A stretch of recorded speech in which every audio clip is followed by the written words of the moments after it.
नमस्कार मित्रों, Naresh IAS academy digital platform पर आपका स्वागत है। आज हम डिस्कस करेंगे इंडियन ज्योग्राफी या भारत के भूगोल से संबंधित कुछ इंपॉर्टेंट क्वेश्चन और उनके आंसर जो एसएससी एग्जाम, रेलवे, टीचर्स और अन्य एग्जाम्स के लिए उपयोगी हैं। यूपीएससी एग्जाम के लिए हम अलग से क्वेश्चन आंसर डिस्कस करेंगे।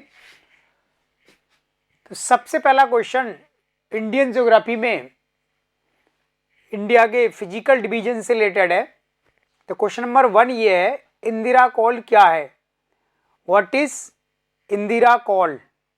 देन आपको आंसर सेलेक्ट करना है। इसको आपको COL पढ़ना है। Col is a lowest point between the two high mountains. What is the Indira col? तो अगर आपने इंडियन ज्योग्राफी को अच्छे से पढ़ा है तो देन आप इंडिया के मैप पर इसको लोकेट कर सकते हो। जब आप भारत के भूगोल को पढ़ते हैं तो उसमें हम इंडिया का जब फिजिकल डिवीजन करते हैं तो उसमें एक हिमालय माउंटेन्स पढ़ा जाता है। तो हिमालय पर्वतमाला इस तरीके से पाकिस्तान के पूर्वी हिस्से से लेकर के जम्मू कश्मीर, हिमाचल, उत्तराखंड, नेपाल, भूटान, अरुणाचल और म्यांमार तक फैला हुआ है। तो ये इंदिरा कॉल है। अगर आप इसको देखना चाहें तो ये भारत का उत्तरी बिंदु है जो जम्मू कश्मीर में है। तो ये इंदिरा कॉल की पोजीशन है। इंदिरा आई कॉल यानी COL। कॉल उस नीची भूमि को कहते हैं जो दो ऊंची पहाड़ियों के बीच में होता है। तो इंदिरा कॉल वर्तमान में सियाचिन ग्लेशियर के पास है। और जब भारत का भौगोलिक विस्तार पढ़ते हैं कि भारत का नॉर्दर्न मोस्ट एक्सपेंशन, उत्तरी दिशा में सबसे ऊंचा जो बिंदु है भारत का, इंदिरा कॉल है। ठीक है, तो इसका आंसर इसमें ऑप्शन में से आप देखेंगे तो क्या होगा? C आंसर है। The northern most point of India, यानी भारत का सबसे उत्तरी बिंदु है इंदिरा कॉल। राइट। इसके बाद अब आप जाएंगे सेकंड क्वेश्चन पर। देन सेकंड क्वेश्चन को देखिए।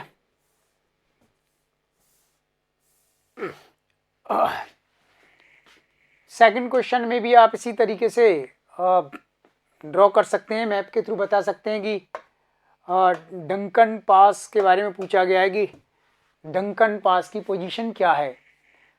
Duncan pass separates which of the following? Duncan pass किसको अलग करता है?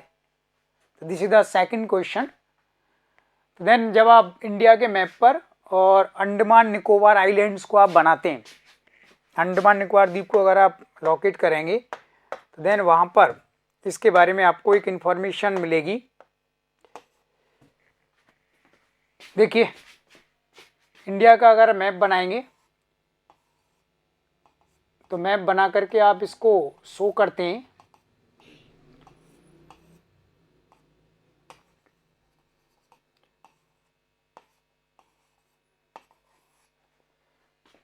ये जो पार्ट है ये है अंडमान आइलैंड, अंडमान, और नीचे वाला हिस्सा है ये है निकोबार आइलैंड। राइट, ये अंडमान द्वीप है, निकोबार द्वीप है। तो अंडमान के फिर दो हिस्से किए जाते हैं, उत्तरी और मध्य अंडमान और दक्षिणी अंडमान। दक्षिणी अंडमान के नीचे एक छोटा पार्ट और है जिसे हम लिटिल अंडमान कहते हैं। तो जो डंकन पास इसमें पूछा गया, Duncan part separates which of the following? तो देन ये लिटिल अंडमान और साउथ अंडमान, इन दोनों को अलग करता है।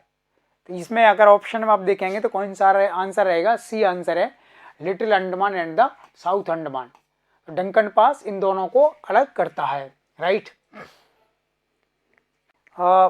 मॉनसून पूर्व वर्षा नॉर्वेस्टर्स किस राज्य में होती है? In which state does the pre monsoon rain norwester occur? तो मॉनसून पूर्व वर्षा नॉर्वेस्टर के बारे में पूछा गया है कि ये भारत के कौन से राज्य में होती है। तो जब आप भारतीय मॉनसून, इंडियन मॉनसून टॉपिक को स्टडी करते हैं तो उसमें हम पढ़ते हैं कि प्री मॉनसून रेन कौन सी होती है और रिट्रीटिंग मॉनसून कौन सा होता है। तो देन आप इसमें दिखा सकते हैं। फिर दोबारा से आप इंडियन मैप की इसमें हेल्प ले सकते हैं कि भारत के मानचित्र पर जब आप इस चीज़ को शो करेंगे तो देन इंडिया के मैप पर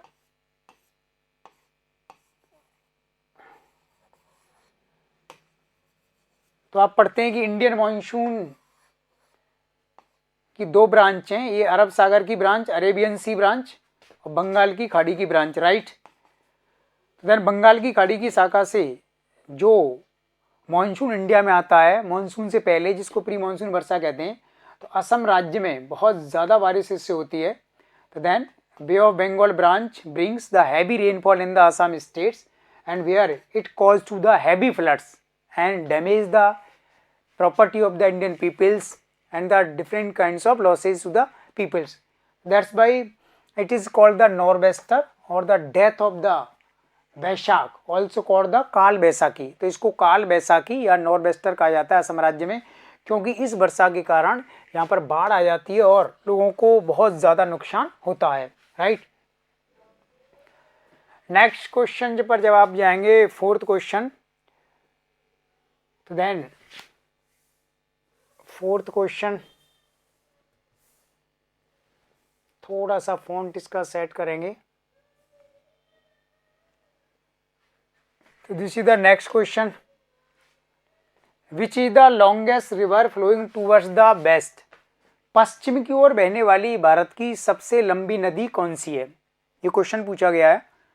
तो देन इस क्वेश्चन को भी आप दोबारा से इंडियन मैप के थ्रू ही शो करेंगे।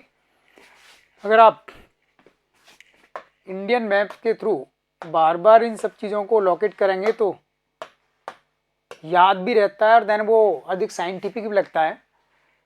तो क्या आंसर हुआ आपके अकॉर्डिंग इसका, अपने हिसाब से सोचिए सभी, बाकी मैं तो खैर बाद में डिस्कस करूंगा ही।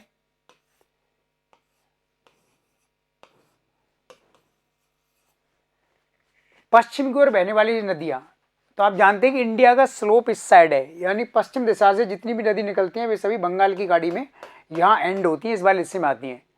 लेकिन नर्मदा नदी आप जानते हैं कि अमरकंटक से निकलती है, जो छत्तीसगढ़ में मुख्यतः छत्तीसगढ़ और मध्य प्रदेश का बॉर्डर बनाती हैं अमरकंटक की पहाड़ियाँ, और अमरकंटक की पहाड़ियों से नर्मदा नदी जब निकलती है तो देन ये खंबात की खाड़ी अरब सागर में गिरती है।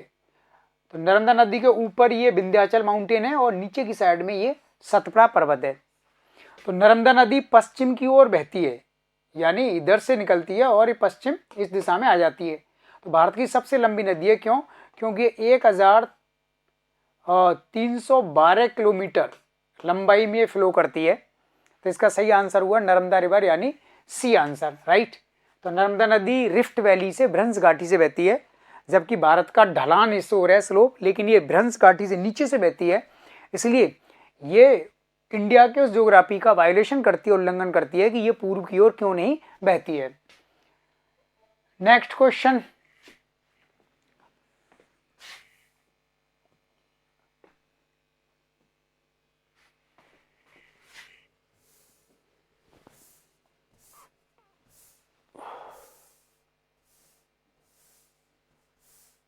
This is the next question. थोड़ा सा इसका फॉन्ट बढ़ा देते हैं जिससे आपको क्लियरली दिख जाए। Which state of India receives monsoon rains for the first time. Bharat के किस राज्य में सर्वप्रथम मानसून से वर्षा होती है? तो आप पढ़ते होंगे दोबारा से, मैं केवल दक्षिण भारत का हिस्सा बना रहा हूँ यहाँ पर। तो साउथ इंडिया वाले हिस्से में आप देखेंगे भारत के नीचे से ये भूमध्य रेखा गुजरती है, 0 डिग्री इक्वेटर लाइन। तो ये अरब सागर की ब्रांच है और ये बंगाल की खाड़ी की ब्रांच, भारतीय मानसून की 2 शाखाएं। तो भारत में सबसे पहले अरब सागर की ब्रांच एक्टिव होती है, सक्रिय होती है, और इसके माध्यम से भारत का जो केरल राज्य सबसे पहले वर्षा प्राप्त करता है, इसलिए इसका राइट आंसर होगा C, this is the Kerala state, right हो जाएगा। फिर आते हैं हम next question, the question number 6 and this is the next question.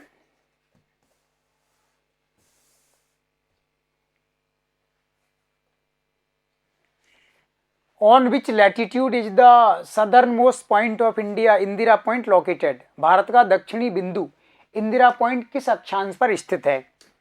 तो देन ये क्वेश्चन पूछा गया है। फिर से आप इंडिया का मैप, तो मैं आधा ही मैप बनाऊंगा, केवल दक्षिण भारत का हिस्सा, और यहाँ पर है ये अंडमान द्वीप और इसके नीचे है ये निकोबार द्वीप, राइट। तो इंदिरा पॉइंट पूछा गया है, तो इंदिरा पॉइंट ये भारत का दक्षिणी बिंदु है जो ग्रेट निकोबार में है और इसके नीचे से भूमध्य रेखा गुजरती है। इट मीन्स यानी ये जो इंदिरा पॉइंट है ये 6 डिग्री और 4 मिनट पर स्थित है, जबकि भारत का सदर्न मोस्ट टिप, दक्षिणतम जो बिंदु है ये कन्याकुमारी है और इसका जो अक्षांश है वो 8 डिग्री और 4 मिनट है, यानी इससे भी लगभग 2 डिग्री नीचे माना जाता है ग्रेट निकोबार को। ग्रेट निकोबार में स्थित इंदिरा पॉइंट या पूरा ग्रेट निकोबार, राइट। तो इसका सही आंसर हो जाएगा 6 डिग्री एंड 4 मिनट्स, 6 डिग्री और 4 मिनट पर भारत का दक्षिण बिंदु इंदिरा पॉइंट है। तो ध्यान रखेंगे, इंग्लिश में थोड़ा ध्यान रखेंगे, southern most tip Kanyakumari 8 degree 4 minute अक्षांश पर, और सदर्न मोस्ट पॉइंट दक्षिणी बिंदु, तो ये आपका इंदिरा पॉइंट है। भारत की प्रधानमंत्री इंदिरा गांधी के नाम पर इसको यह नाम दिया गया है। 1980 के बाद में इसका नामकरण किया गया है। इसको पार्सन पॉइंट और पिग्मेलियन पॉइंट भी कहा जाता है। इसके बाद आएंगे अब आप नेक्स्ट क्वेश्चन पर।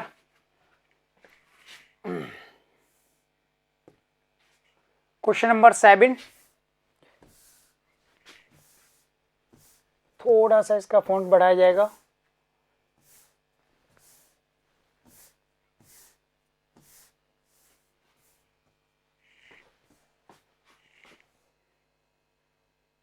ठीक है इतना। Which island has been named after Netaji Subhash Chandra Bose, कौन से द्वीप का नाम नेताजी सुभाष चंद्र बोस किया गया है। तो क्वेश्चन पूछा गया है कौन से द्वीप का नाम नेताजी सुभाष चंद्र बोस किया गया है, तो आप आंसर सेलेक्ट कीजिए। देन दक्षिण भारत का मैप बना करके, और आप अंडमान निकोबार पर क्वेश्चन पूछा है तो देन अंडमान और निकोबार द्वीप आप बना सकते हैं। तो केंद्र सरकार ने वर्ष 2018 में 3 द्वीपों के नाम चेंज किए, राइट। और ये सभी द्वीप हैं जो दक्षिणी अंडमान या ग्रेट अंडमान द्वीपों से संबंधित हैं। तो देन सबसे पश्चिमी दिशा में जो द्वीप है इस क्षेत्र का, ये है रॉस आइलैंड, ROSS, रॉस द्वीप। और इसी रॉस द्वीप का नाम किया गया नेताजी सुभाष चंद्र बोस। इसके पूर्व दिशा में जो द्वीप है वो है नील द्वीप, NEIL, द नील आइलैंड, इसका नाम किया गया शहीद द्वीप। और इसके पूर्व में हैवलॉक द्वीप, इसका नाम किया गया है स्वराज द्वीप। तो नेताजी सुभाष चंद्र बोस ने भारत की आज़ादी के समय जापान की सेना की मदद से अंडमान निकोबार द्वीप को जीत लिया था, और अंडमान का उन्होंने नाम दिया था शहीद द्वीप और निकोबार का नाम दिया था स्वराज द्वीप। लेकिन 2018 में भारत सरकार ने इनका नामकरण दोबारा से किया है, तो इसलिए इसका राइट आंसर हुआ रॉस आइलैंड यानी रॉस द्वीप। ठीक है, हो जाएगा। द नेक्स्ट क्वेश्चन इज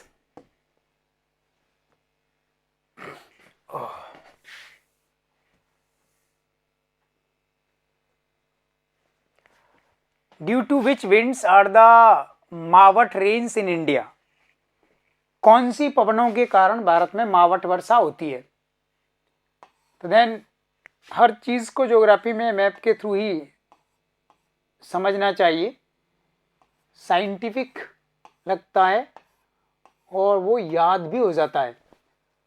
तो देन मावट जो रेन है सर्दियों में होती है, जम्मू कश्मीर, हरियाणा, हिमाचल का कुछ हिस्सा और ये पश्चिमी राजस्थान, ये पूरी बेल्ट है जहाँ पर मावट वर्षा होती है, राइट। लेकिन इसका कारण क्या है, भूमध्य सागर की पोजीशन यहाँ पर है, तो भूमध्य सागर के ऊपर से जो हवाएं उठती हैं जिसमें नमी होती है, और इन हवाओं को कहते हैं पछुआ पवन या वेस्टर्न विंड या पश्चिमी विक्षोभ। ये हवाएं भारत में प्रवेश करती हैं और इस वर्षा को लेकर आती हैं। तो इसलिए the right answer is the westerlies तथा पछुआ पवन, बी आंसर इसका रहेगा। तो western winds flows from the Mediterranean sea brings the mawat rain in India. Mawat is a local term, यह एक स्थानीय भाषा का शब्द है। इसके बाद the next question is state is Mawsynram which receives maximum rainfall in India. Bharat में सर्वाधिक वर्षा प्राप्त करने वाला मौसिनराम किस राज्य में स्थित है। तो आप जानते हैं कि सबसे ज़्यादा वर्षा भारत में मौसिनराम में होती है, पहले चेरापूंजी में होती थी।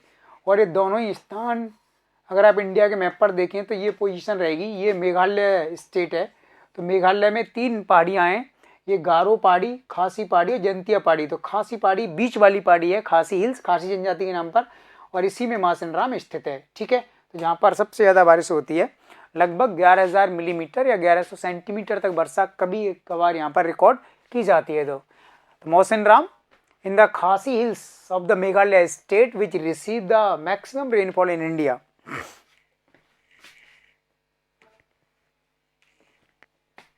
The next question is,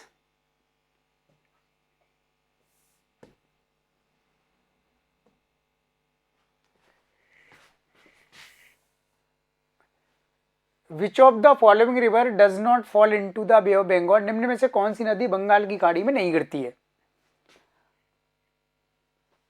then नदियों के नाम दिए गए।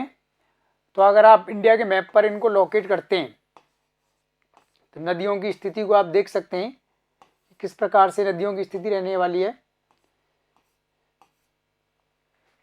कावेरी नदी आप जानते हैं कि कावेरी नदी दक्षिणी कर्नाटक में ब्रह्मगिरी पहाड़ी से निकलती है और फिर तमिलनाडु में बहते हुए बंगाल की खाड़ी में गिरती है, right.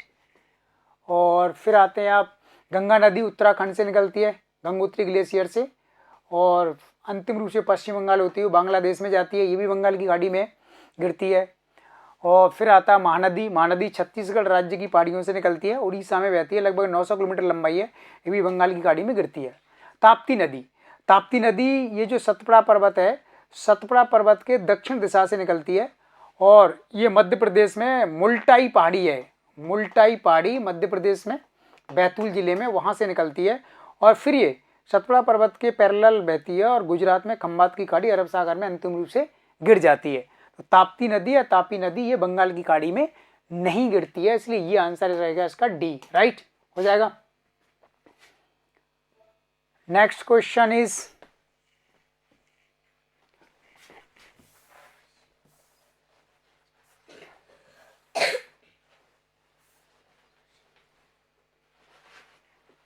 Where is the famous cellular jail और द काला पानी लोकेटेड? प्रसिद्ध सेल्यूलर जेल या काला पानी की सजा कहाँ पर स्थित है? तो आपको पता है ब्रिटिश काल में भारतीय जो भी क्रांतिकारी थे या राष्ट्रवादी थे उनको ब्रिटिश सरकार कठोर सजा देती थी और ये जो स्थान है पूछा गया है, अगर आप मैप पर लोकेट करेंगे तो ये अंडमान द्वीप है और अंडमान द्वीप में जो दक्षिणी अंडमान है, दक्षिणी अंडमान की राजधानी है पोर्ट ब्लेयर। तो पोर्ट ब्लेयर में इस सेल्यूलर जेल को बनाया गया था जहाँ भारतीय राष्ट्रवादियों को कठोर सजाएं दी जाती थी, वहां पर इनको रखा जाता था। The next question is,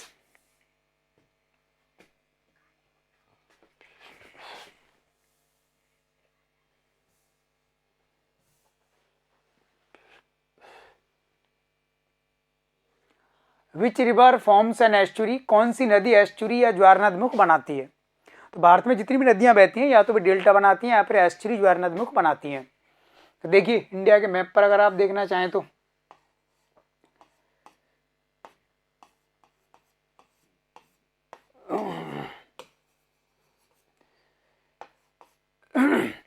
Tapti नदी अभी हमने पढ़ा कि ताप्ती नदी मध्य प्रदेश में मुल्टाई पहाड़ी से निकलती है और ये खंबात की खाड़ी सागर में गिरती है, ये ताप्ती नदी है। तो देन ये एस्चुरी बनाती है।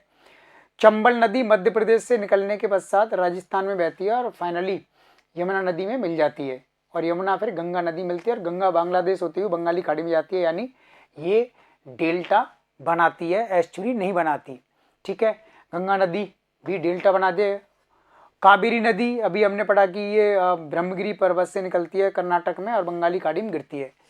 तो चंबल नदी डायरेक्ट बंगाली खाड़ी में नहीं गिरती लेकिन गंगा नदी के माध्यम से। तो देन इसका आंसर हुआ ताप्ती नदी जो कि एस्चुरी बनाती है, ठीक है। तो right answer is the A.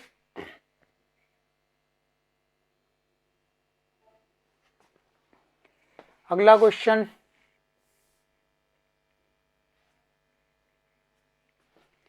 Question number 13,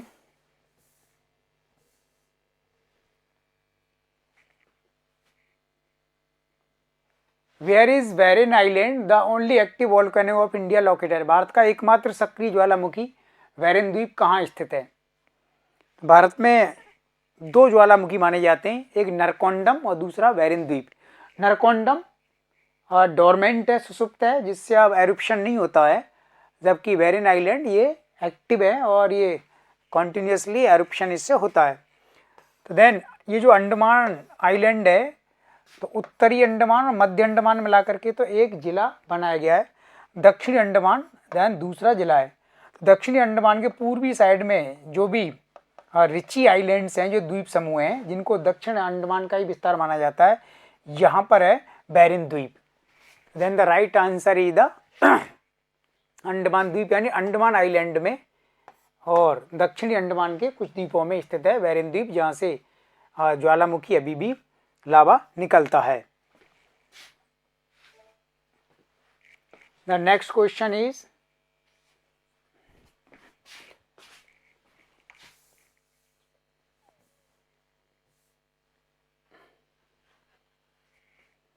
which of the following river does not form a delta, निम्न में से कौन सी नदी डेल्टा नहीं बनाती है?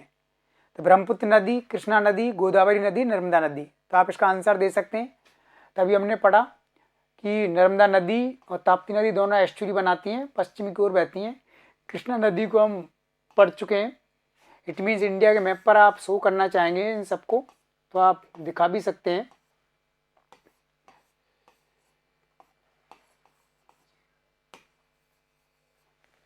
ब्रह्मपुत्र नदी भारत के बाहर तिब्बत में मानसरोवर झील के पास छेमायदुंग ग्लेशियर से निकलती है, तिब्बत चीन में बहती है, जहाँ इसको सांगपू कहा जाता है।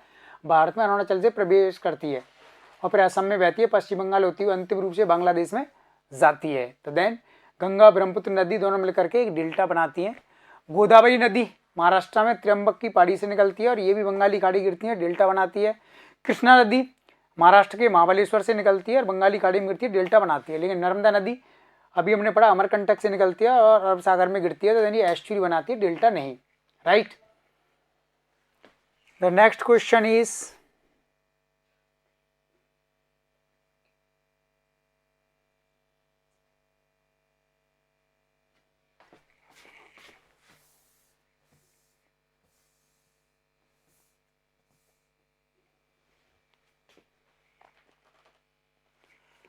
In which state is the Malabar coast situated, Malabar तट किस राज्य में स्थित है? केवल दक्षिण भारत के मैप से आप समझ सकते हैं कि मालाबार कोस्ट की पोजीशन क्या रहेगी। ये जो पूर्वी तट है और पश्चिमी तट है, इनको कई तरीके से डिवाइड किया गया है। तो पश्चिमी तट 5 राज्यों में फैला हुआ है। ऊपर का जो तट है मुंबई से लेकर के साउथ गुजरात तक काठियावाड़ तट कहलाता है। मुंबई और गोवा के बीच के तट को हम कोंकण तट कहते हैं। गोवा और मंगलोर जो कर्नाटक में है, इसके बीच के तट को कहते हैं हम कनारा या कन्नड़ तट।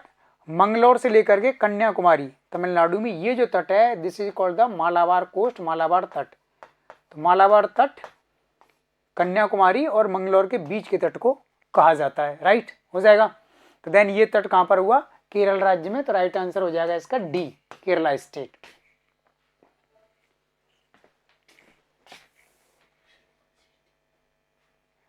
नेक्स्ट क्वेश्चन इज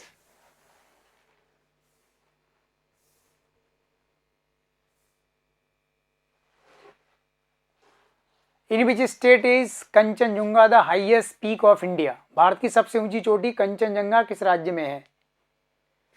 तो क्या आंसर होगा? जल्दी से आप सोचिए। तो देन इसका आंसर आप या तो आपको याद होगा या फिर आप थोड़ा बहुत इस बारे में अनुमान लगा सकते हैं।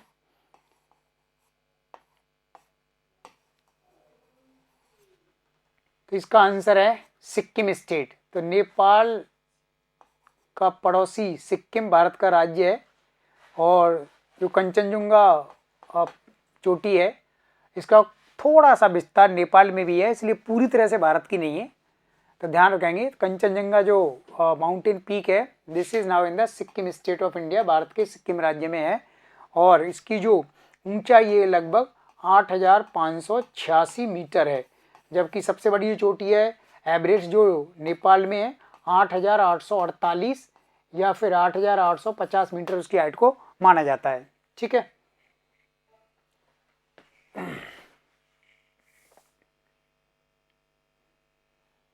The next question is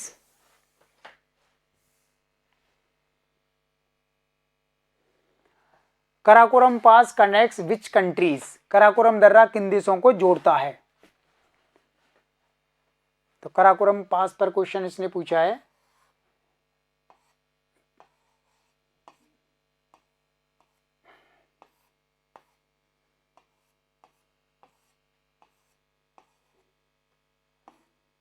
her questions का आंसर समझाने के लिए इंडिया के मैप की आवश्यकता हो रही है। देन ये कराकोरम माउंटेन रेंज है जो लगभग 500 किलोमीटर लंबी है। इसका 90% जो हिस्सा है वो पाकिस्तान में ही है। भारत में बहुत कम हिस्सा इसका माना जाता है। और पीओके जो पाक ऑक्यूपाइड कश्मीर है जिस पर पाकिस्तान का कब्जा है, इसमें मुख्यतः ही एक्सटेंडेड है। जो कराकोरम दर्रा है, ये कराकोरम पास भारत और चीन दोनों को कनेक्ट करता है, यहाँ से गुजरने का रास्ता है। तो कराकोरम माउंटेन्स का जो ईस्टर्न पार्ट है जो भारत और चीन के बीच में बाउंड्री बनाता है। तो देन इसका राइट आंसर हुआ बी, इंडिया एंड चाइना। ठीक है, तो यहां पर पोजीशन है कराकोरम दर्रे की, कराकोरम पास की।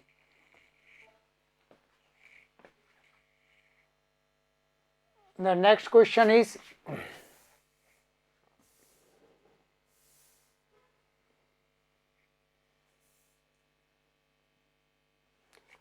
Between which reverse is the Kumaon Himalaya situated. तो हिमालय माउंटेन्स को आप पढ़ते हैं तो हिमालय माउंटेन्स का फिर एक डिवीज़न किया जाता है नदियों की स्थिति के आधार पर, और उसमें हिमालय के 4 भाग माने जाते हैं। तो आपने यानी ये सब पढ़ा होगा, तो मैं एक बार और आपने पढ़ा है तो उसको रिमाइंड करा देता हूँ। देखिए, हिमालय पर्वतमाला का जो सबसे पश्चिमी जो हिस्सा है ये सिंधु नदी से लेकर के और सतलज नदी तक का क्षेत्र है। इसको कहते हैं कश्मीर हिमालय या पंजाब हिमालय, राइट। ये सतलज नदी है जो भारत के बाहर तिब्बत के पास मानसरोवर झील के पास से निकलती है। सतलज नदी और ये काली नदी जो उत्तराखंड से निकलती है, इन दोनों के बीच के हिस्से को कहा जाता है कुमायूं हिमालय। तो ये सतलज नदी हुई और एक काली नदी को महाकाली नदी या शारदा नदी भी कहते हैं, उत्तराखंड से निकलती है और उत्तराखंड और नेपाल की सीमा बनाती है और बाद में गंगा नदी में मिल जाती है, गंगा की सहायक नदी है। ठीक है, तो इसका सही आंसर क्या हो जाएगा, सतलज एवं काली नदी, यानी बी आंसर इसका, Sutlej and Kali reverse, right. Next question is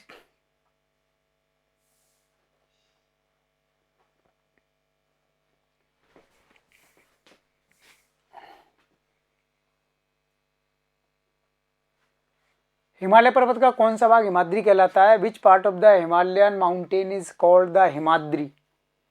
तो जब आप हिमालय पर्वतमाला को पढ़ते हैं तो हिमालय पर्वतमाला के 4 पार्ट हैं। आप अगर आप ऊपर से देखेंगे तो इंडिया का अगर ये मैं नेक बना देता हूँ, ठीक है, तो यहाँ से आप समझने का प्रयास करेंगे। हिमालय पर्वत का जो सबसे ऊपर का हिस्सा है इसको ट्रांस हिमालय कहते हैं, मुख्यतः तिब्बत में। इसके नीचे का जो हिस्सा है पैरेलल, ये है ग्रेट हिमालय या महान हिमालय, इसी को हिमाद्री कहा जाता है। इसके नीचे का जो हिमालय है इसे कहते हैं हिमाचल हिमालय या लेसर हिमालय। और सबसे दक्षिणी जो हिस्सा है हिमालय का ये है शिवालिक या बाह्य हिमालय, राइट। तो इसका आंसर क्या हो जाएगा, महान हिमालय या ग्रेट हिमालय, जिसको हम हिमाद्री कहते हैं।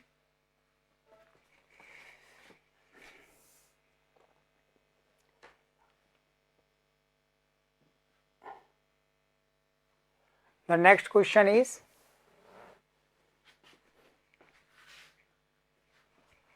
नाथुला पास connects India with which country.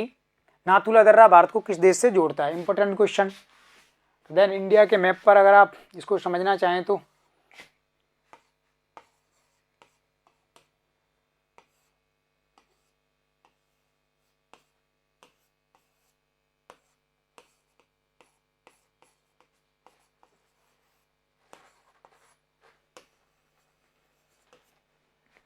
Nathula पास ये सिक्किम राज्य है भारत का, यहाँ पर है नाथुला दर्रा सिक्किम राज्य में। और ये भारत को सिक्किम राज्य से होते हुए तिब्बत से जोड़ता है। तिब्बत की राजधानी है लहासा, तो तिब्बत की राजधानी लहासा। तो then it connects India with the Lhasa the capital of Tibet. So इसका राइट आंसर क्या हुआ, तिब्बत, यानी B answer, right, Nathula pass. तो आपको पता है भारत चीन का जब युद्ध हुआ था तो चीन की विजय हुई। 1962 में चीन ने इस पर कब्जा कर लिया, इसको बंद कर दिया था। फिर 2006 में इसको खोला गया था, तब से लेकर अब तक ये ओपन है। द नेक्स्ट क्वेश्चन इज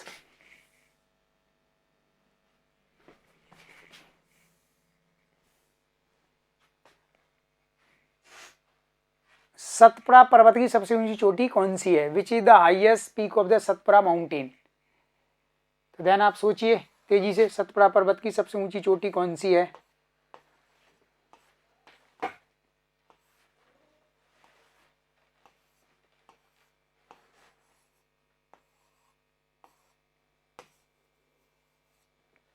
तो सतपुड़ा पर्वत की पोजीशन महाराष्ट्र और मध्य प्रदेश की बाउंड्री बनाता है। ये माउंटेन पूर्वी गुजरात से आरंभ होता है और इसका पूर्वी जो भाग है सतपुड़ा पर्वत का, इसको मैकाल पर्वत कहते हैं छत्तीसगढ़ में।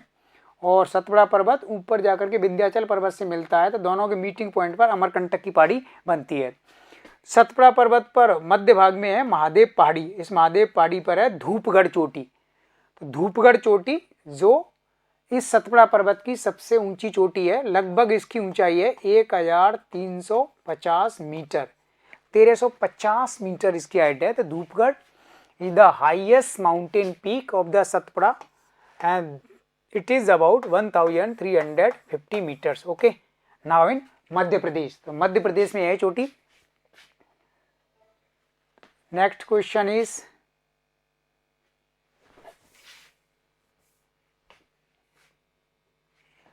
विच soil is found on the maximum area in India? Bharat में सर्वाधिक क्षेत्रफल पर कौन सी मिट्टी पाई जाती है? इजी क्वेश्चन है, क्या आंसर होगा? तो भारत में जब आप पढ़ते हो और सॉइल्स का क्लासिफिकेशन और टाइप्स, तो उसमें ये सब पढ़ाया जाता है, आपको दिखाया जाता है। तो भारत के जो गंगा ब्रह्मपुत्र यमुना के जो मैदान बने हुए हैं, they are formed by the alluvial soil. तो right answer is B, alluvial soil ने जलोढ़ मिट्टी। तो भारत की सबसे उपजाऊ मिट्टी भी है और सबसे ज़्यादा क्षेत्रफल में ये फैली हुई है। ठीक है, नदियों के द्वारा लाए गए अवसाद के द्वारा ये बनी है।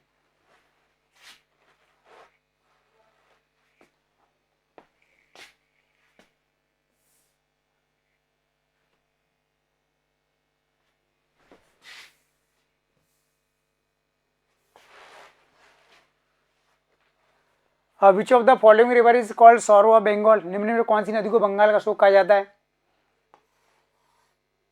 देन इजी क्वेश्चन पूछा गया है, कौन सी नदी को बंगाल का है ना शोक कहा जाता है?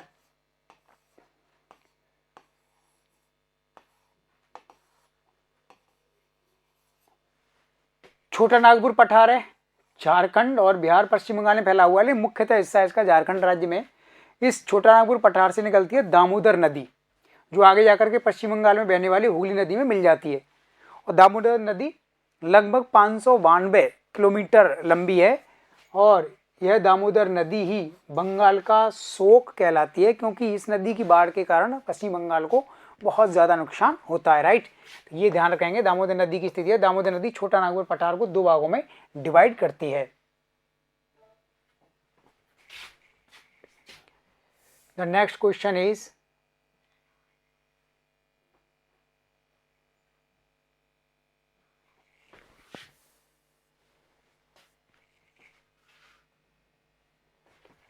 With which state does the Coromandel coast form a boundary? Coromandel तट किस राज्य के साथ सीमा बनाता है? कोरोमंडल तट किस राज्य के साथ सीमा बनाता है? तो अभी जैसे तट का एक क्वेश्चन हमने कराया था, तो भारत की जो तटीय सीमा रेखा है, अगर आप देखेंगे तो ये भारत का पूर्वी तट है और ये हमारा पश्चिमी तट है। तो ये बंगाल की खाड़ी है और ये अरब सागर का रीजन है। राइट, तो ये जो पूर्वी तट है इसको तीन भागों में बांटा जाता है। कन्याकुमारी से लेकर के कृष्णा नदी के बीच का जो तट है इसको कहते हैं कोरोमंडल तट, कोरोमंडल कोस्ट, यानी ये तमिलनाडु राज्य के साथ सीमा बनाता है। तो राइट आंसर हो गया इसका ए। राइट, कोरोमंडल। और कोरोमंडल के ऊपर यानी कृष्णा नदी और गोदावरी नदी के बीच के तट को कहते हैं गोलकुंडा तट, और गोदावरी नदी से लेकर के उड़ीसा तक का जो क्षेत्र है इसको कहते हैं हम उत्कल तट या फिर उत्तरी सरकार तट। Right, the next question is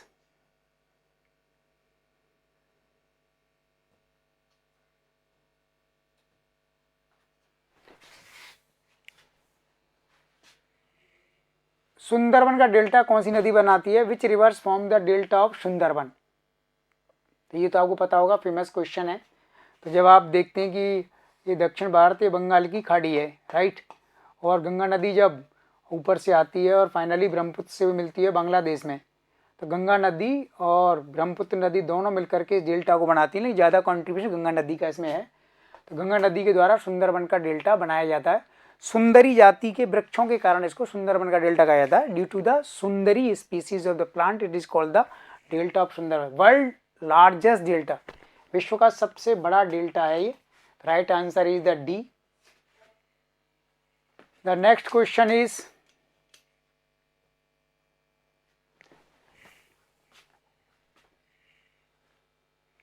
McMahon सीमा रेखा किन देशों के मध्य स्थित है? Between which country is the McMahon boundary line located? तो इंडिया के मैप पर अगर आप इसको देखना चाहें तो आप बता सकते हैं इस लाइन की पोजीशन कहाँ पर है।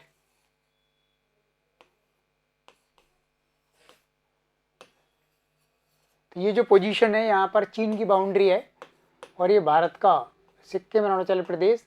तो ये मैकमोहन लाइन यहाँ पर खींची गई है। तो मैकमोहन जो लाइन है भारत और चीन के बीच में एक इंटरनेशनल बॉर्डर है। तो राइट आंसर रहेगा इसका बी। ठीक है, तो देन ये मैकमोहन लाइन अंग्रेज अधिकारी मैकमोहन के नाम पर है और 1914 में इस लाइन को खींचा गया था। चीन और भारत के बीच में आज भी ये डिस्प्यूटेड बना हुआ है, विवादास्पद बनी हुई है। नेक्स्ट क्वेश्चन इज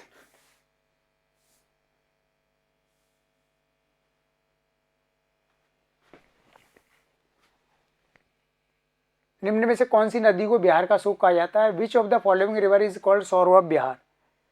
देन अगर आप देखेंगे तो इसका आंसर क्या आएगा आप सोच सकते हैं। यानी अगर आप हिमालय पर्वतमाला की स्थिति बनाते हैं और नेपाल कंट्री है तो नेपाल से कोसी नदी निकलती है जिसको सप्तकोशी भी कहते हैं क्योंकि 7 धाराएं इसमें शामिल होती हैं और गंगा नदी में मिलती है आगे जा करके। और कोसी नदी से लगातार बिहार में बाढ़ आती है, इसलिए कोसी नदी को ही बिहार का शोक या दुख कहा जाता है। तो राइट आंसर हो जाएगा इसका ए, कोसी रिवर। राइट, नेपाल से निकलती है और गंगा नदी की सहायक नदी है। द नेक्स्ट क्वेश्चन इज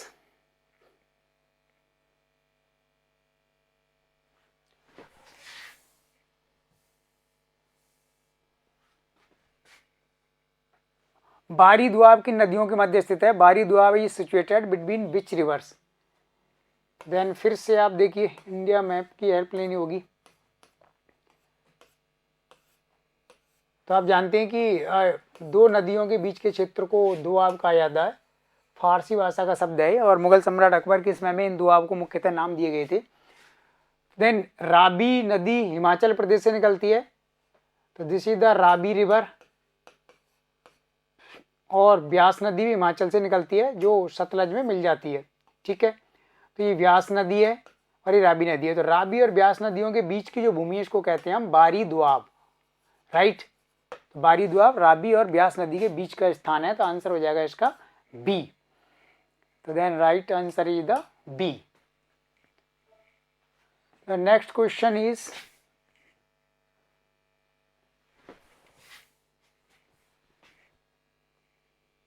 वर्ष 1947 से पहले कौन सा देश भारत के साथ डूरंड रेखा बनाता था? 1947 से पहले। तो 1947 में भारत का विभाजन हुआ तो भारत पाकिस्तान बन गई। तो देन ये डूरंड रेखा भारत के साथ नहीं है, किसी और देश के साथ है। तो पहले कौन सा देश बनाता था? राइट आंसर है इसका बी यानी अफगानिस्तान। तो अफगानिस्तान के साथ डूरंड रेखा खींची गई थी 1893 में जब भारत पर अंग्रेजी शासन था। 1894 से इसको लागू किया गया था, लेकिन भारत के विभाजन के बाद पाकिस्तान बन गया, इसलिए ये लाइन वर्तमान में पाकिस्तान और अफगानिस्तान के बीच की बाउंड्री है, भारत के साथ नहीं है।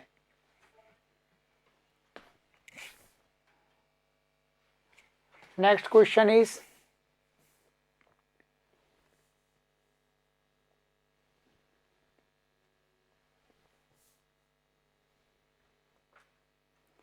भारत की सबसे लंबी अंतर्राष्ट्रीय सीमा रेखा किस देश के साथ है? इंडिया है the longest international border with which country? तो इंडिया के मैप पर आप देख सकते हैं, साउथ इंडिया बनाएंगे तो ये बांग्लादेश की पोजीशन है। तो भारत की सबसे लंबी अंतर्राष्ट्रीय सीमा बांग्लादेश के साथ है, ये लगभग है 4096 किलोमीटर। ठीक है, देन इंडिया है the longest border with the Bangladesh, it is about 4096 kilometre long.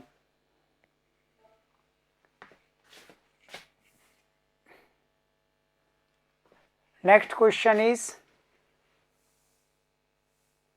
ये क्वेश्चन का तो आप आंसर इजीली दे देंगे क्योंकि अभी हम डिस्कस कर ही चुके हैं इसको। ताप्ती नदी का उद्गम कौन सा है? Which is the origin of the Tapti river? तो अभी आपको बताया था इंडिया का मैप बना करके, दोबारा से भी आप इसको देख सकते हैं। तो देन ये सतपुड़ा पर्वतमाला है, सतपुड़ा पर्वत के दक्षिण से निकलती है ताप्ती नदी, मध्य प्रदेश में बैतूल जिले की मुल्टाई पहाड़ी से। तो राइट आंसर हो जाएगा इसका बी, मुल्टाई हिल्स या मुल्टाई रेंज से निकलती है। और फिर यहाँ से निकलने के बाद ये खंबात की खाड़ी होती है, अरब सागर में मिल जाती है और डेल्टा नहीं बनाती है, एस्चुरी बनाती है, रिफ्ट वैली से बहती है नर्मदा नदी की तरह से। Right. The next question is,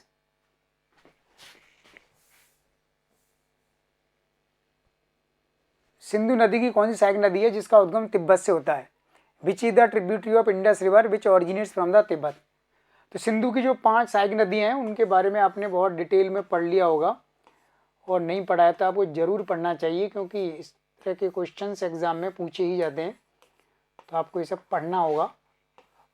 geography का पूरा डिस्कशन हिंदी इंग्लिश दोनों मीडियम में मैंने किया हुआ है, तो आप ज्योग्राफी के उस वीडियो को सुन सकते हैं, लगभग 2 घंटे का। उसमें पूरा ज्योग्राफी बहुत डिटेल में डिस्कस किया गया है। तो सिंधु नदी आप जानते हैं भारत के बाहर तिब्बत में मानसरोवर झील से निकलती है, भारत के लद्दाख जम्मू कश्मीर में बहती हुई पाकिस्तान में जाती है। राइट।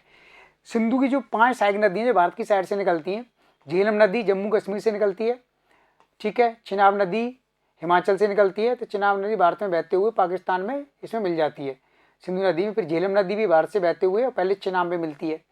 फिर राबी और ब्यास दोनों नदी हिमाचल से निकलती हैं, राबी चिनाब से मिलती है और ब्यास नदी सतलज से। तो सतलज भारत के बाहर तिब्बत में मानसरोवर झील के पास राक्षस ताल इस वाले पॉइंट से निकलती है भारत में बहते हुए, फिर ये चिनाब को ज्वाइन करती है। राइट। तो कौन सी सहायक नदी जिसका उद्गम तिब्बत से है? यह सतलज नदी। तो बाकी ये 4 नदी तो भारत के भीतर से हैं, और सतलज नदी है वो बाहर से निकलती है। तो राइट आंसर इधर D.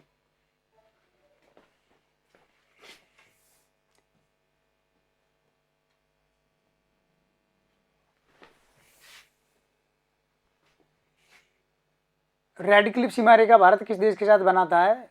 With which country India form the red Cliff boundary line. तो आप जानते हैं कि रेड क्लिफ जो लाइन है भारत कौन से देश के साथ बनाता है? ये तो बहुत इंपॉर्टेंट क्वेश्चन है, आपको आना ही चाहिए। देखिए, तो रेड क्लिफ लाइन की जो पोजीशन है ये पंजाब से लेकर के और कश्मीर के बीच में है। पूरा कश्मीर शामिल नहीं है, पीको वाला हिस्सा इसमें शामिल नहीं है, इसे कहते हैं रेड क्लिफ लाइन। तो इंडिया और पाकिस्तान के बीच की जो लाइन है इसको रेड क्लिफ लाइन कहते हैं। सिरिल रेड क्लिफ अंग्रेज अधिकारी थे और 1947 में इस रेड क्लिफ रेखा को खींचा गया है, लेकिन पाकिस्तान अभी भी इसको डिस्प्यूटेड मानता है।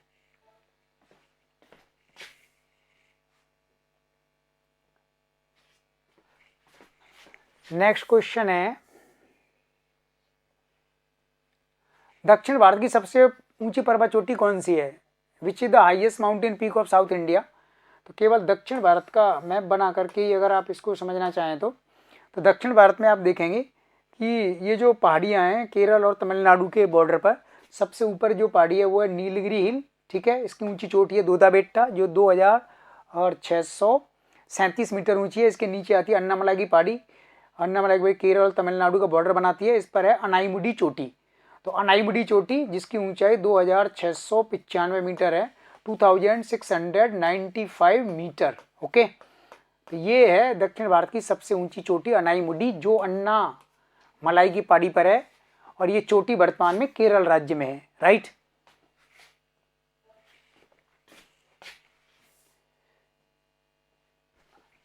कौन सी नदी छोटा नागपुर पठार को 2 भागों में विभाजित करती है? तो ये क्वेश्चन तो मैंने आपको अभी डिस्कस किया ही है, तो इसका आंसर तो आप दे ही सकते हैं, अभी बताया था आपको।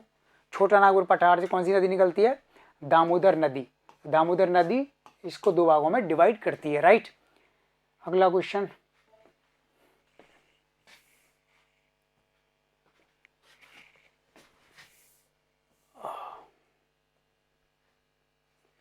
पूर्वी घाट की सबसे ऊंची चोटी महेंद्रगिरी किस राज्य में है? In which state is Mahendragiri the highest peak of the eastern Ghat. Then आप पूर्वी घाट पूछा है, तो ये घाट है पूर्वी तट के समानांतर, ये पूर्वी घाट है, और महेंद्रगिरी जो चोटी है ये उड़ीसा राज्य में है। राइट। राइट आंसर हो जाएगा इसका उड़ीसा स्टेट, और इसकी ऊंचाई है लगभग 1501 मीटर, 1501 मीटर ऊंची है महेंद्रगिरी उड़ीसा में। The next question is,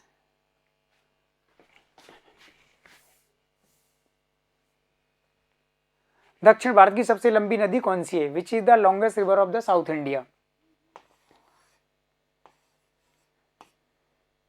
then दक्षिण भारत का ही मैप बनाया है केवल, तो आप इसका आंसर बताएंगे क्या आंसर है। Right answer is the C, Godavari river. तो गोदावरी रिवर महाराष्ट्र में नासिक जिले के त्र्यंबक की पहाड़ी से निकलती है। दिस इज द त्र्यंबकेश्वर, जो एक भगवान शिव का ज्योतिर्लिंग है। और यहाँ से निकालने के बाद यह भारत के इन राज्यों से तेलंगाना, आंध्र प्रदेश, कर्नाटक और होते हुए और फिर ये बंगाल की खाड़ी में गिर जाती है। ठीक है, तो कई इसकी सहायक नदियाँ हैं जैसे कि इंद्रावती, साबरी हैं, ये उड़ीसा से आती हैं, जबकि प्राणहिता जो नदी है ये महाराष्ट्र से इसको ज्वाइन करती हैं। तो गोदावरी नदी को वृद्ध गंगा भी कहा जाता है और ये सबसे लंबी नदी है क्योंकि इसकी लंबाई है 1465 किलोमीटर, यानी 1465 किलोमीटर इसकी लंबाई है।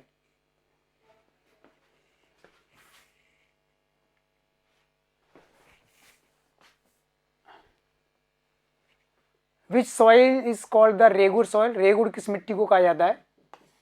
तो इसका राइट आंसर तो आपको पता है, दक्षिण भारत में ये जो मिट्टी फैली हुई है दक्कन ट्रैप पर, इसे कहते हैं काली मिट्टी, द ब्लैक सॉइल। ज्वालामुखी लावा से निकल करके बनी है, तो ज्वालामुखी लावा के फ्लो से ये बनी है, this the black soil and black soil is called the regur soil too. Okay, तो right answer is the D, this is the Deccan trap in the Maharashtra.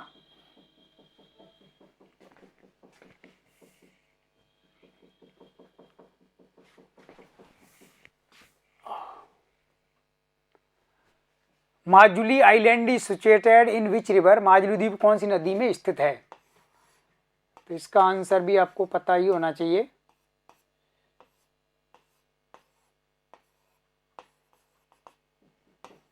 क्या आंसर हुआ? Right answer is the B, Brahmaputra नदी। तो ब्रह्मपुत्र नदी भारत के बाहर तिब्बत से निकलती है, मानसरोवर झील के पास चेमांगतुंग हिल से भारत में अरुणाचल से प्रवेश करती है और जब ये असम में बहती है तो असम में ही ब्रह्मपुत्र नदी के बीच में बना हुआ माजुली द्वीप, जो सबसे बड़ा नदी द्वीप भी माना जाता है दुनिया में। Right,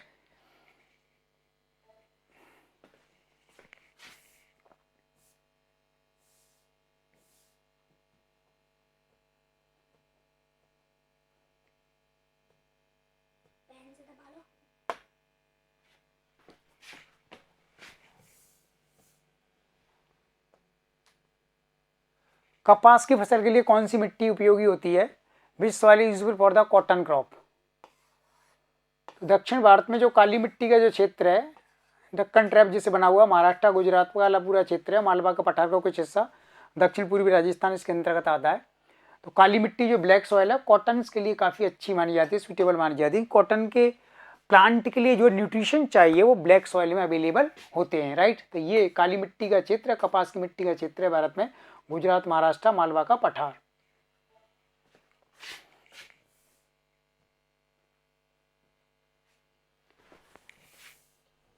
next question is which is the first biosphere reserve of India? Bharat का प्रथम बायोस्फीयर रिजर्व कौन सा है? तो आप जानते हैं कि बायोस्फीयर रिजर्व्स क्या हैं, कैसे बनाए जाते हैं। वन्य जीवों के संरक्षण के लिए, जैव विविधता के संरक्षण के लिए इन बायोस्फीयर रिजर्व्स को बनाया जाता है। और बायोस्फीयर रिजर्व बनाने का जो कार्य है मैब प्रोग्राम के थ्रू हुआ, IUCN के अंतर्गत 1971 के बाद। और इंडिया में जो पहला बायोस्फीयर रिजर्व बनाया गया, this is the Nilgiri biosphere reserve in Tamil Nadu और Kerala border, mainly in Tamil Nadu. 1986 में भारत का पहला बायोस्फीयर रिजर्व है जो बनाया गया, यह है नीलगिरी। तो राइट आंसर हो जाएगा इसका बी। ठीक है, Nilgiri in Tamil Nadu.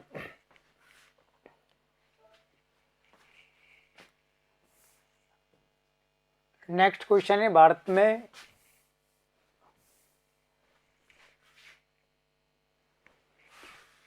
How many biodiversity hotspot are there in India? Bharat में कितनी जैव विविधता हॉटस्पॉट हैं?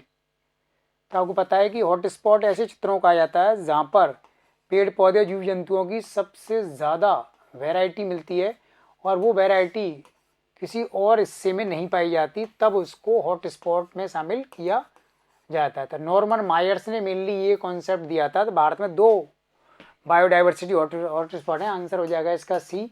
एक है हिमालय माउंटेन जो भारत होते हुए म्यांमार तक जाता है और कुछ अन्य देशों को, और दूसरा है गुजरात होते हुए ये महाराष्ट्र और पूरा पश्चिमी घाट होते हुए श्रीलंका तक को जोड़ता है, यानी पश्चिमी घाट। तो भारत में 2 बायोडाइवर्सिटी हॉटस्पॉट हैं, एक ये और दूसरा ये पश्चिमी घाट। ठीक है, लेकिन ये श्रीलंका को भी इंक्लूड करता है।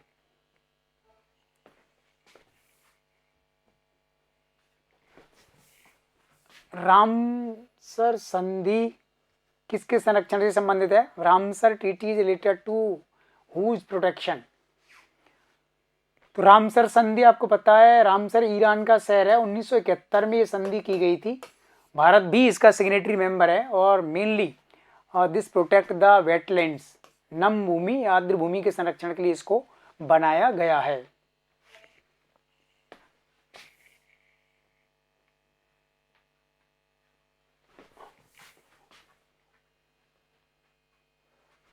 Which is the first national park of India? Bharat का प्रथम राष्ट्रीय पार्क कौन सा है? The right answer is C, this is the Jim Corbett. Okay, Jim Corbett को पहले हेली नेशनल पार्क कहा जाता, 1936 में इसको बनाया गया था, उत्तराखंड राज्य में। बाद में अंग्रेज अधिकारी जिम कॉर्बेट के नाम पर इसको नाम दिया गया है, और हेली भी अंग्रेज अधिकारी थे तो उनके नाम पर इसको दिया गया था। तो भारत का पहला नेशनल पार्क है जो 1936 में बनाया गया, बाद में जिम कॉर्बेट इसका नाम किया गया था, वर्तमान उत्तराखंड राज्य में है।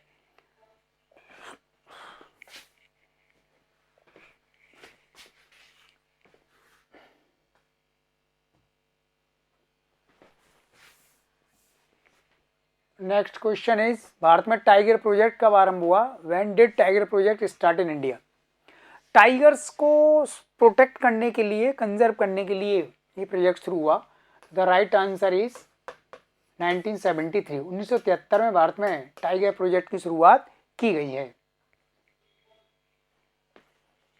The next question is,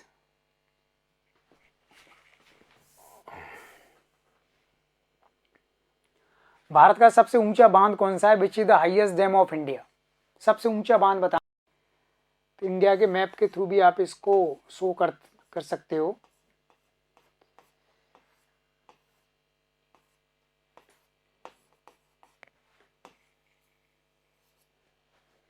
right answer is the A, Bhakra Nangal. Okay, this the Bhakra Nangal dam हो जाएगा।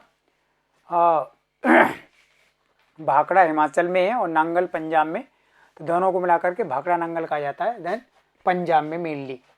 और ये भारत का सबसे ऊंचा बांध है जो सतलज नदी पर बनाया गया है। राइट, सतलज नदी पर इस बांध को बनाया गया है। तो ये पोजीशन है भाखड़ा नांगल की पंजाब में।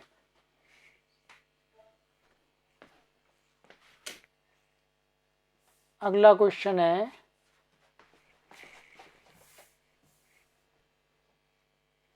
भारत में खारे पानी की सबसे बड़ी झील कौन सी है? Which is the largest salt water lake in India? तो आप इसको दिखा सकते हैं मैप पर।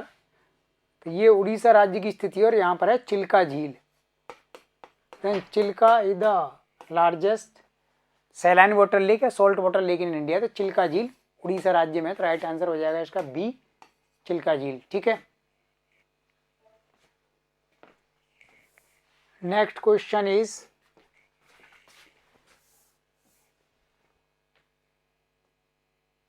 भारत का सबसे लंबा बांध हीराकुंड किस नदी पर बनाया गया है? India's longest dam Hirakud is built on which river? Then Hirakud बांध भारत का सबसे लंबा बांध माना जाता है जो उड़ीसा राज्य में है, और पूछा गया है कि ये कौन सी नदी पर है।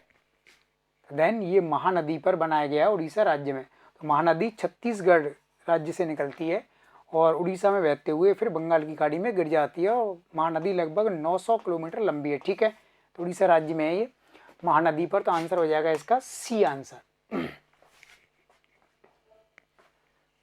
नेक्स्ट क्वेश्चन इज,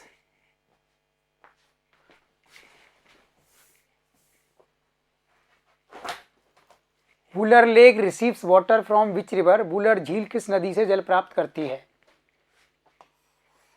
तो वुलर झील, जिसे मीठे पानी की भारत की एक बड़ी झील माना जाता है, और इसके बारे में क्वेश्चन पूछा गया है कि ये कौन सी नदी से पानी प्राप्त करती है।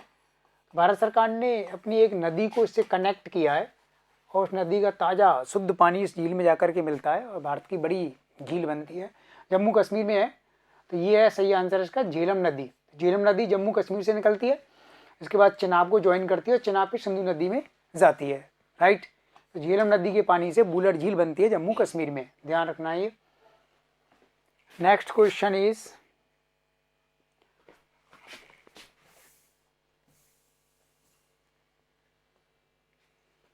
When was the Indian wild life protection act enacted, भारतीय वन्यजीव संरक्षण कानून कब बनाया गया?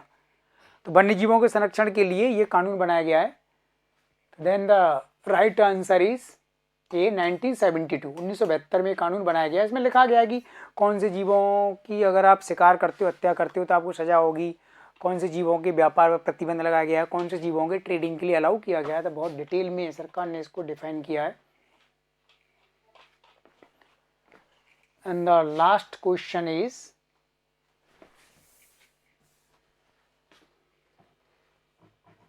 भारत में जैव विविधता कानून कब पारित हुआ? When was the biodiversity act pass in India?